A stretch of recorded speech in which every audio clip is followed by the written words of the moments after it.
Lexar, Dino Tesher, Bitsene, Alme Manupon, Elayne, Nashi Shaved, Gampane, the Magway Tzedek, Gamki Ela, the Gitamala, Moira Rak, Yet Shiftachom and Shaftacha, Hamayinachomoni, Torah Lapana Shafan, Negat Sarat, the Shanta Bashiraroshi, Kosi Rivaya, Akko Vachase, the Funi Koyamechaya, the Shafti Veda Noi, Laporach Gamim. A Psalm of David. The Lord is my shepherd, I shall not want. He makes me lie down in green pastures. He leads me beside the still waters. He refreshes my soul. He guides me in the paths of righteousness for his name's sake. Though I walk through the valley of the shadow of death, I will fear no evil. For you are with me. Your rod and your staff, they comfort me. You set a table before me in the presence of my enemies. You anoint my head with oil. My cup is filled to overflowing. May goodness and kindness follow me all the days of my life, and may I live in the house of the Lord forevermore. Scott will now share some words about his mom.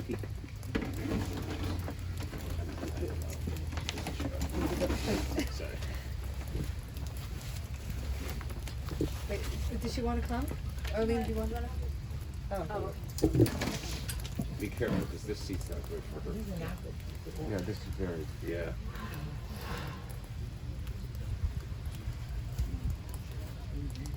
The seat's not so good. Is that one better?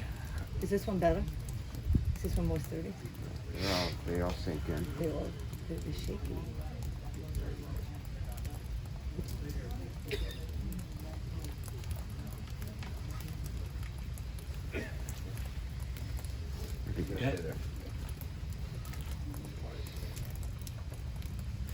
Her name was Elayne, not Elayne or Elayne. It was spelled with a Y and not an I. And if you said it wrong, she would correct you immediately. She had serious skills, an amazing artist, and a self-proclaimed poet. She was the most stubborn person I ever met. Hard-headed, relentless. If you didn't help her do what she wanted, she loved to say, never mind, I'll do it myself. And she would do it. But more so, she was compassionate, caring, and full of love. Such a pure heart. What a unique and special individual, and we got to call her Mom. I never met anyone quite like her. Truly one of a kind. She had flair and was definitely blunt, but always meant well. Her delivery, not always great, but that was her. She never went to bed without telling us how much she loved us. She was the best mother ever because she was always there, no matter what. If you needed someone to talk to, you could call her at 3 in the morning. If she didn't answer, she would call you back within a few minutes. She loved being needed and feeling wanted. For someone who claimed to be a lone wolf, she had so many people that loved her and considered her such a close friend. She affected people, usually in a positive way. Everyone has an amazing Elayne story, some more outrageous than others. We often said if we put a few cameras on her 24/7, it might be the greatest reality show of all time. She was just so unpredictable and funny without even knowing it. She was tough. She was a survivor. If she got an open cut, she would sew her own stitches, which is just barbaric. But of all the doctors and specialists she saw, the best doctor in her mind was always herself. She loved unconditionally, no matter what, and because of that, she was unconditionally loved. She never held back on giving her opinion. Hey boy, you look a little fat, she would say. As she sat there weighing 89 pounds, she didn't give a damn what she said or who she offended, but never did she mean to hurt anyone. It was just her. Shaking. In fact, it was quite the opposite. She just sometimes said it in such a harsh way that it ended up offending someone. That was her. There were no apologies coming either, and by the end of the discussion, it was you somehow apologizing to her. Pushy beyond belief, but brutally honest, good intentions always. That was the uniqueness and brilliance of this woman. She didn't apologize for who she was. It's why my brother and I are built the way we are. Confident, stubborn, tough, always right. But very loving and compassionate, just like our mom. She taught us to treat everyone with kindness and stick up for anyone that was being picked on. And for someone who had her struggles and disappointments, she affected so many people in a positive way. From the guy at the supermarket, to the lady at the bank, to her friends, neighbors, our friends, and especially her family. If we were out to dinner, she was gone a few minutes, you'd see her walking out of the kitchen because she just talked to Jose who was going to make her something special. Nobody invited her back there. She could care less. She had made a connection. My favorite would be when she would call us and say, honey, Mrs. Davenport's daughter passed away, if you could give her a call. We didn't know Mrs. Davenport, her daughter, or anyone else she knew. But Elayne probably told a million stories about us to her and felt it was the right thing to do. That was our mom. Her mother was a blessing. She loved her so much and spent time with her and Uncle Stanley several times a week. Her and her twin sister, our Aunt Arlene, couldn't be more different, but they had a beautiful relationship and always stayed close. She had a strong and loving relationship with her daughter-in-law Ronnie, my wife, and her two grandchildren, Alexa and Zach, who were here but recently departed, who each had their own unique and awesome relationship with their grandmother. She also had a loving relationship with her daughter-in-law Danielle. She loved her cousins, nieces, nephews, and their children. Our cousin Ryan and her had a very special relationship. She had two Mercedes in her life, a 1971 tank and a man who became her best friend. She believed in giving back and volunteered at soup kitchens and other worthwhile places. She visited sick people in hospitals with her support dog. When we were young, we used to visit a man called Uncle Benny at the Montefiore home, who I'm convinced had no relation to us whatsoever. But he was so happy when we came there. The best thing about her is that she really meant well. She had so much love in her, and she taught us to be kind to everyone. She didn't see color or religion, she saw people. And that's an incredible life lesson we grew up with. She told us never to use the word hate, even though we failed to follow that one sometimes. When we were young, she always had us call our father and Nana to stay close to them because she knew how important it was. If we could live 1,000 lifetimes, we wouldn't ask for a more loving, caring, and nurturing mom. No matter what was going on in her life, she always put us first, and that never changed. We miss you so much already. Knowing that you won't be there anymore is the hardest part to come to grips with, but we are together, we are strong, and we got this. We would do anything to hear her complain about the weather or whatever aches and pains she was having. Last night, walking back to the hotel, we heard the song blasting, I'm Free. And it says, I'm free to do what I want, love me forever and ever. It was definitely a sign from our mom letting us know that she is free and she is okay. And we will always love you forever and ever. I can't believe that I'm talking about my mother in past tense. I thought she would live forever. We will see you again someday at a better place. Until then, push yourself to the front of the line, get a perfect view, and watch over us like the angel you are.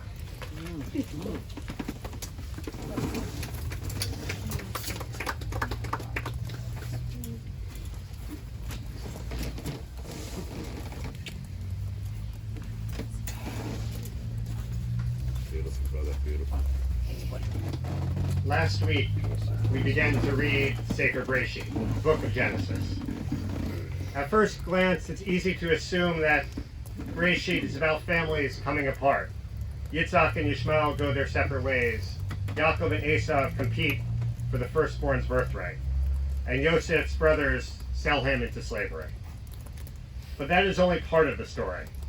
Because in all of these instances, either Chazal, the sages of the Talmud, or the Torah itself tells us there's a moment of reconciliation. Yitzhak and Yishmael join together to bury their father Abraham. Esau ultimately embraces Yaakov, and Yosef and his brothers reunite in Egypt. It is these moments of coming together that make the next generation's progress possible. Elayne, more than anything else, recognized and was committed to this value of family. It was an ideal she absorbed from her parents, Francis and Alan. Elayne was one of 3 children, a younger sister to Fred and a twin to Arlene. As if to underscore the importance of family unity, Scott, you told me that you heard that your grandmother often dressed Arlene and Elayne in matching outfits. Elayne raised her sons with this same commitment to family unity, and she led by example. There was nothing she wouldn't do for them.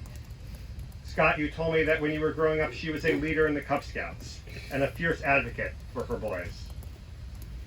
She always wanted what was best for you and overlooked any mistakes or shortcomings.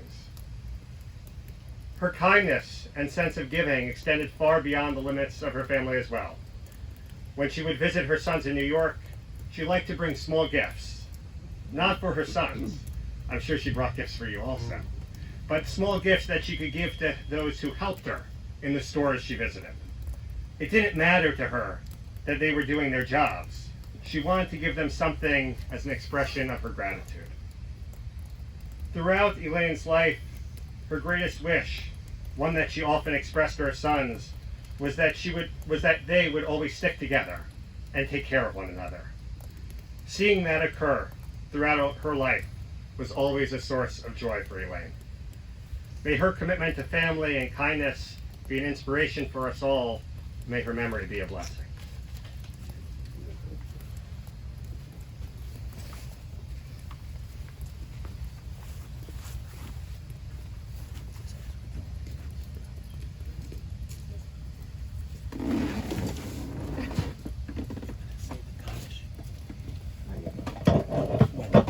You don't have to go, this way.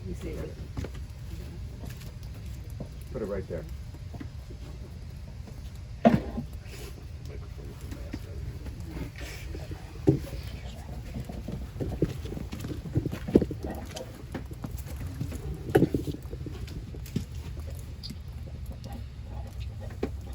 Can you hear me okay? These are the words that Aunt Elayne wrote on her own to be read here at her funeral. Get comfortable for a minute. There are a lot of words. Some of you here today knew me, and some of you knew of me. But since I knew myself the best, by these words, all will know who I really was. At the age of 4, I fell headfirst into a garbage can filled with snow. I was not found for some time. Of course, I did not relate that as a near-death experience, but by the time I was 10, I knew I was different from most other people. I did know I did not like them. In my teens and young adult life, it's what's here. In my teens and young adult life, I started to observe people and life. I married Kenneth B. Miller. We had 2 boys, Scott, and exactly 2.5 years later, Todd was born. After 5 years, we were divorced. I told them it was them and me against the world. As they were growing up, I started to tell them everything I could of what I had learned about life and the people in it, so they would be aware of what life was really like. I taught them that most people took for granted what God had put on this earth for us to enjoy and even marvel at. And it was free. What mother would take her children at 6:30 a.m. to watch the sunrise? I made my grandchildren, Alexa and Zach, aware of nature's beauty on our nature walks. I taught them life was a living, learning experience. It was okay to make mistakes and that it might take more than one time. To be careful who they let into their lives and how far to let them. That most people are not real, but on the other hand, people are put in your life for a reason, as do things in life happen for a reason. In both cases, you may know why or never know why. It's not what you say, it's how you say it. To always think before you speak. They didn't have to like everyone, and everyone would not like them. Life is not a popularity contest. Not to care what people say or think about you. You know the truth. I am proud that I've been able to see you, Scott, and you, Todd, applying some of this in your own lives. You know who and what you are. Let your word be your bond. Make a difference. Do a good deed every day. And it is definitely okay to cry. My boys could call anytime, day or night, for any reason. I was always there for them. I was a good mother with a good heart. I was a potter, accepted into the May Show, the Butler Ceramic Show, the Agnon Show, and numerous local shows. It was a God-given talent. Plus, it was therapy for me. I was fortunate to know why I was put on this earth. It was to help other people in whatever way needed. Another person joined our family, my son Scott married Ronnie Gilman, another good heart. Over the years, we had a good and strong relationship. I loved her as one of my own.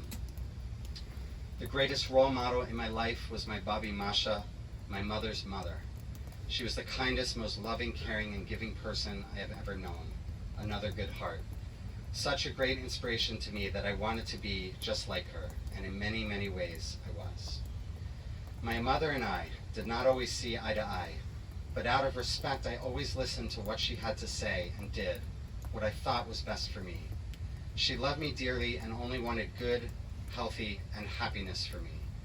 She has a good heart. In these later years, she's lived with her brother and my Uncle Stanley, who has been good to all of us. My father was an excellent artist and fisherman, but a very frustrated person. He taught me to be open-minded.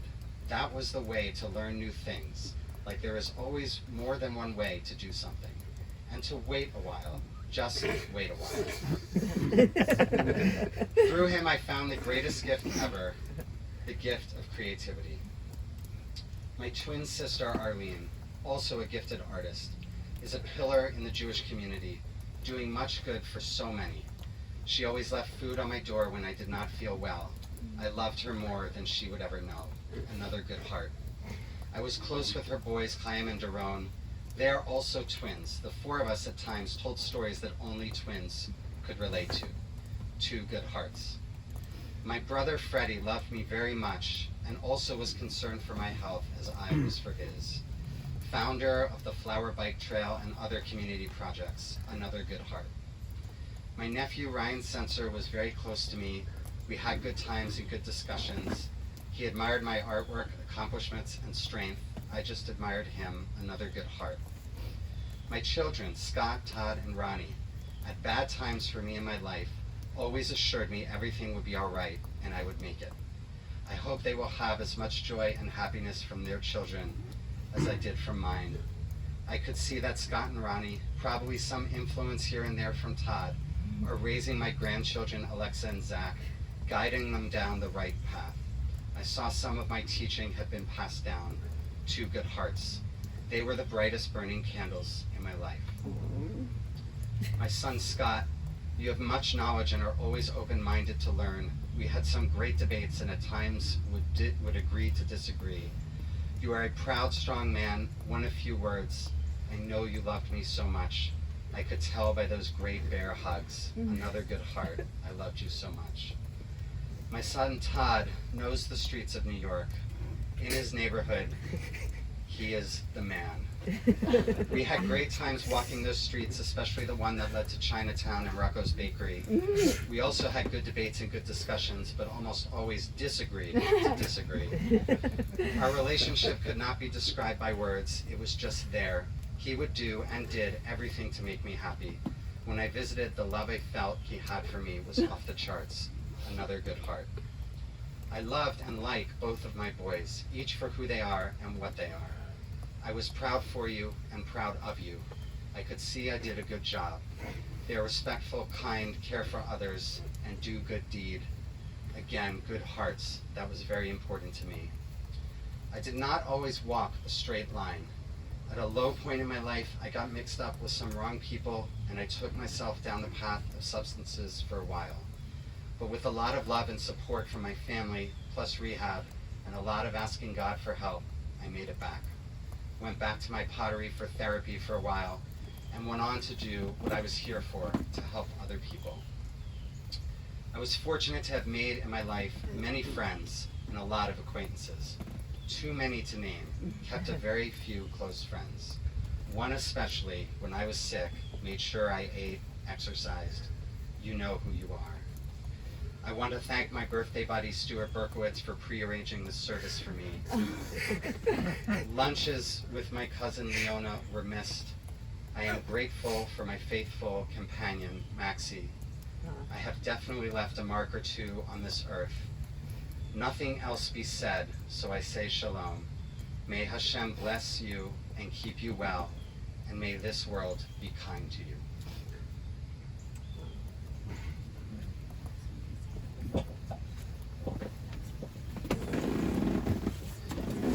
You just put it down. We're now going to proceed with the internment. This is our chance to say our final goodbyes to Elayne.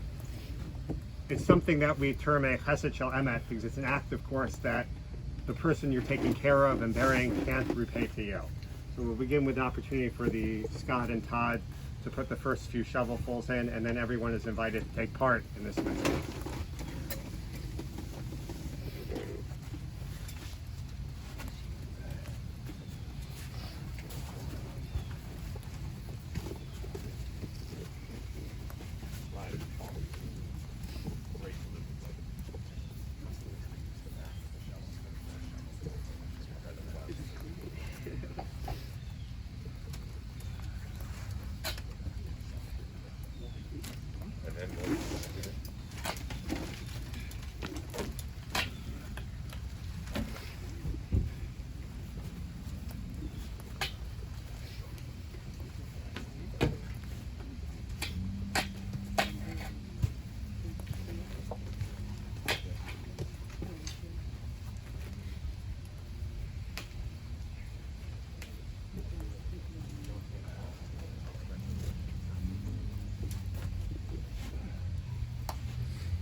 Yeah, I feel great right now.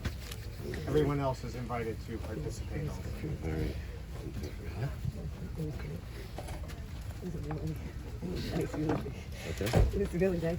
That was It amazing. was. Great delivery. That's Great. it. Great speech. I feel very good. Yeah. Well done, kids. It's it. Said well done, kids.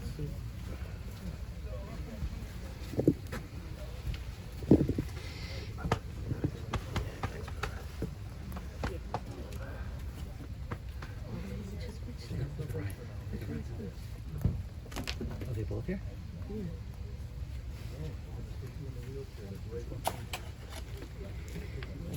Did you say anything to Lou? No.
Pardon?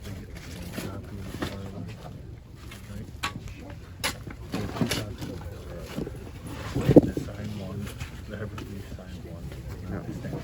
No, that, I don't know, but I'll just put the one. they don't need it.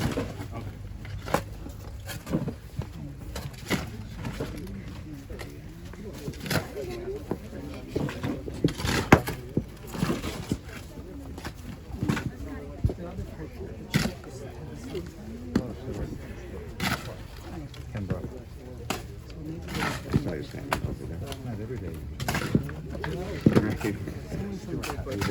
Good. How you doing?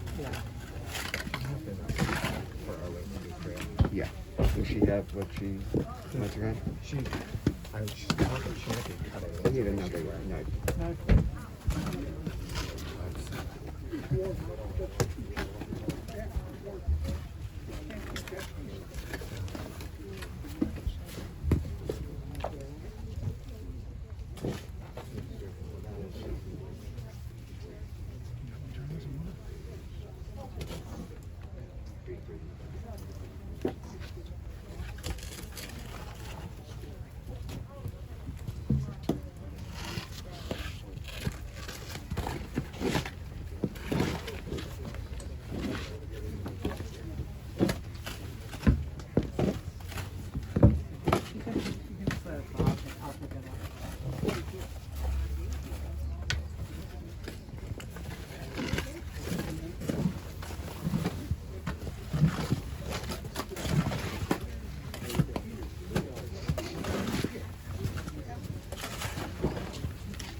Who's gonna do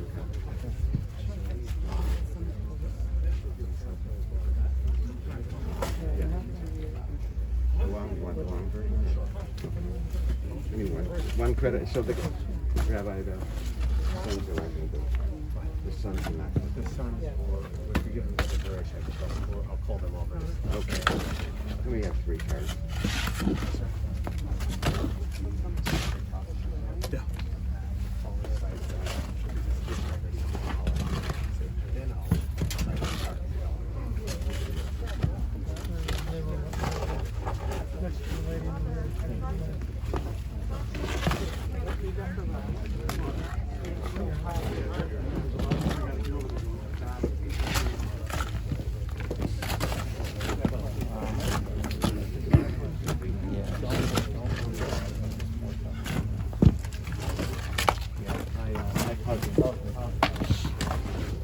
You'll say it a lot. There's a transliteration of everything else.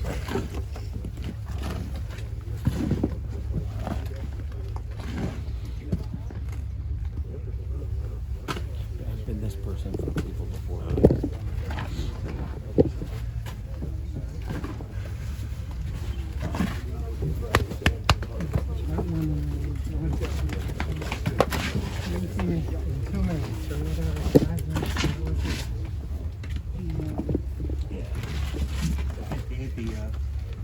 She nailed her own too.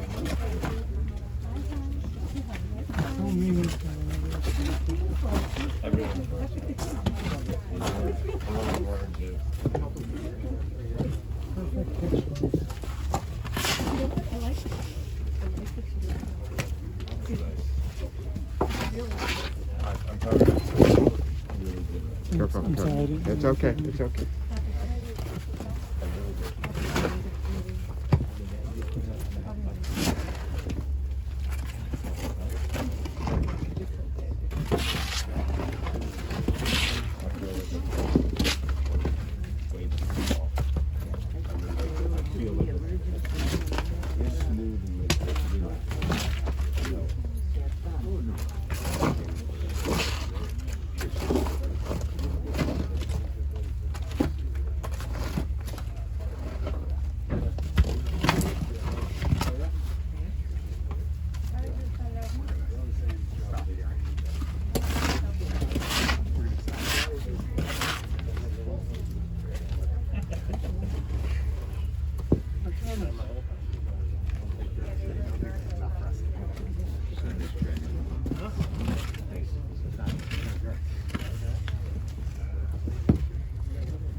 Because of the weather, we're going to stop here. And I'll recite, there's no Kelmale or Tziduk Adin because we're still in the month of Tishrei.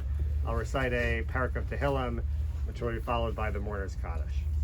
Iktam LaDavid, a composition of David. Protect me, God, for in you I have found refuge. I have said to the Lord, you are my Lord, from you alone comes the good I enjoy. All my delight is in the holy ones. The mighty in the land, those who run after other gods, multiply their sorrows. I shall never offer them libations of blood, nor will their names pass my lips. The Lord is my allotted portion and my cup. You direct my fate. The lines have fallen for me in pleasant places. I am well content with my inheritance. I will bless the Lord who has guided me. At night my innermost beings admonish me. I have set the Lord before me at all times. He is at my right hand. I shall not be shaken. Therefore my heart is glad, my spirit rejoices, and my body rests secure. For you will not abandon me to the grave, nor let your faithful ones see the pit. You will teach me the path of life. In your presence is the fullness of joy. Your right hand, bliss forevermore. Ezra will lead the mourners in the Mourner's Kaddish.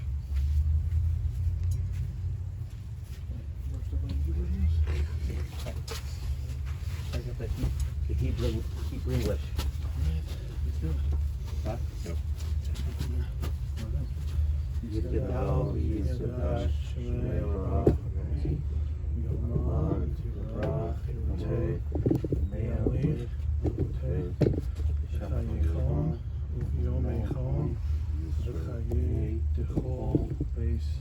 Israel,